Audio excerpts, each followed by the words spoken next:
What is going on, guys? Welcome to the Sunday Drive.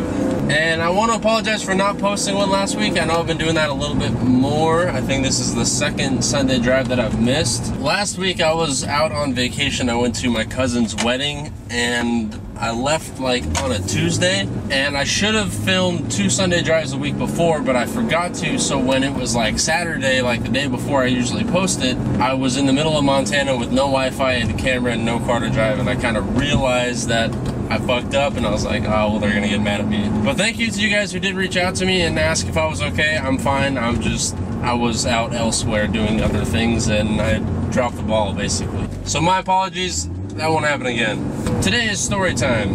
We're going to talk about why I started YouTube and sort of what prompted me to start the channel and actually start making videos. And it's kind of like a double-edged story, just in the same way that my channel is kind of like a double-edged channel.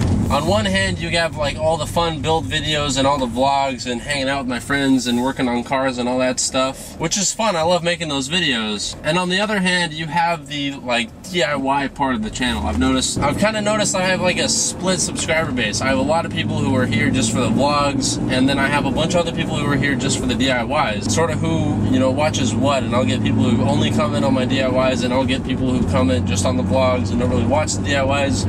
And then I got some homies who just watch whatever I post, and they think everything is cool, which is super sick. And both of those aspects of my channel sort of tied into when I actually started the channel. Now, I've wanted to start YouTube for a while before I actually started it. I think I started it December 10th of 16, about a year and a half ago, but for like 2 years even before that, I wanted to start a YouTube channel. You know, when I first got the car and when I was first learning how to work on the drop top, I thought, you know, every now and then I would be doing something like working on it or modding it, be like, you know, if I had a YouTube channel, this would be a pretty cool video. And I kind of regret not starting it a lot earlier. You know, when I started the channel, you guys see the drop top. I mean, you don't really see it that much because I never drive it because it doesn't have a motor, but when I introduced it to the channel, it was already lowered. It already had wheels. It was already had a ducktail on it. You know, it was already tinted. The roof had already been converted.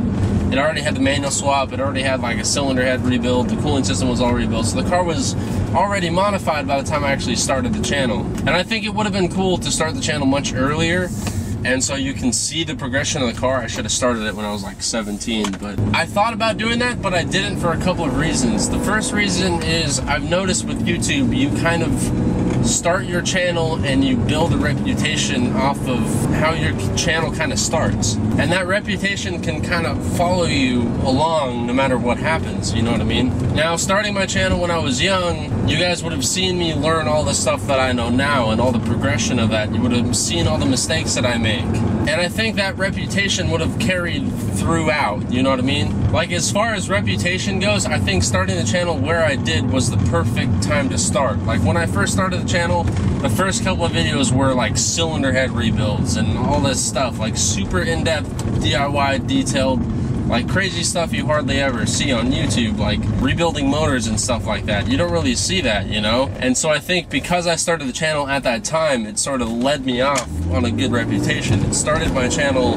like, oh, this guy knows how to build cars, you know what I mean? I don't think I would have gotten dragged onto the throttle E36 turbo build if I had started a reputation of me like just not knowing how to work on cars, you know what I mean? And I don't really know how much of that actually would hold up and is actually true, but I see quite a few channels of guys who actually know what they're doing and working on cars, but the reputation of them when they started kind of precedes them, you know what I mean? The other reason is with YouTube, I've noticed you do have to post fairly often to stay relevant. I see a lot of channels that are good channels, but they just don't post enough, and so they hardly ever grow. And back when I first started working on the drop top and working on the car, you know, I was only making $100 a week. If you guys watched the whole like drop top Sunday Drive series I did a while back, you know, I didn't really have a lot of money to actually work and build the car. And because of that, I was only doing modifications like every other month or something like that. So when I actually did post, it would have been completely scattered. And so I wanted to wait to start the channel to actually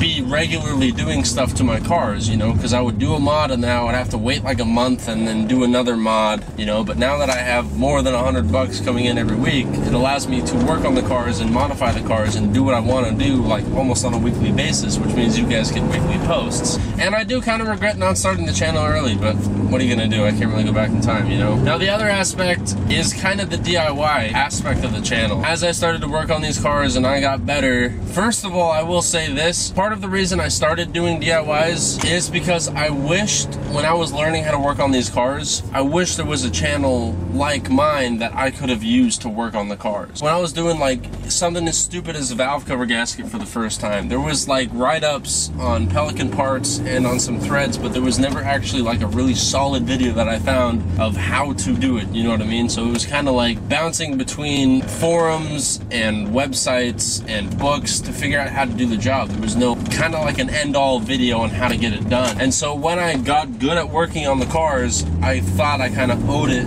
to my younger self to start making these videos for people who actually need them, which turned out to be true. There are a lot of people who use the DIYs and that are really helpful, which is super sick. Another part of that is as I got better at working on these cars, as I started like banging out head gasket jobs and manual swaps and just general fixing things, a lot of people started to take note of that, and I would get constant messages on Instagram and Facebook looking for help. Hey, can you help me do this?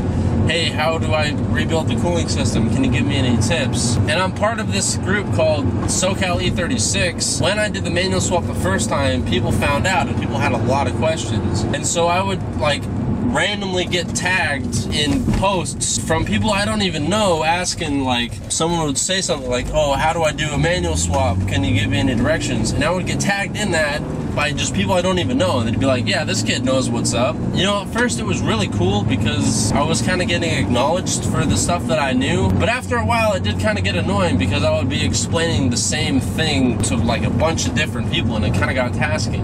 And so having DIYs on my channel like that allowed me to sort of just drop a link, you know what I mean? I don't have to explain it over and over and over again. And now with the channel, it allows me to help people without directly helping people, if that kind of makes sense, because my videos are always up, they're always on YouTube, they're live all of the time, so I don't like directly have to help them in order for me to help them, you know what I mean?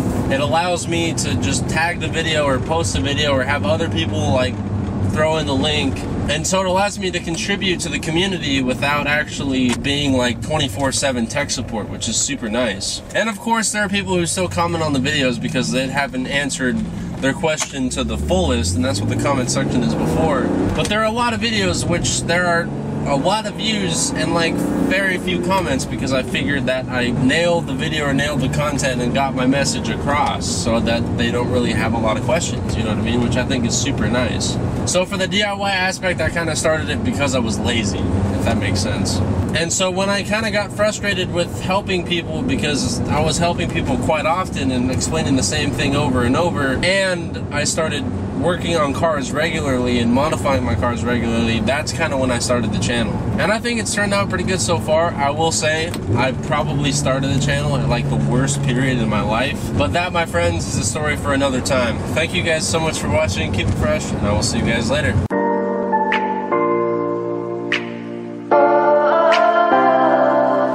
We are dreaming in the dark. We are nothing more than dust.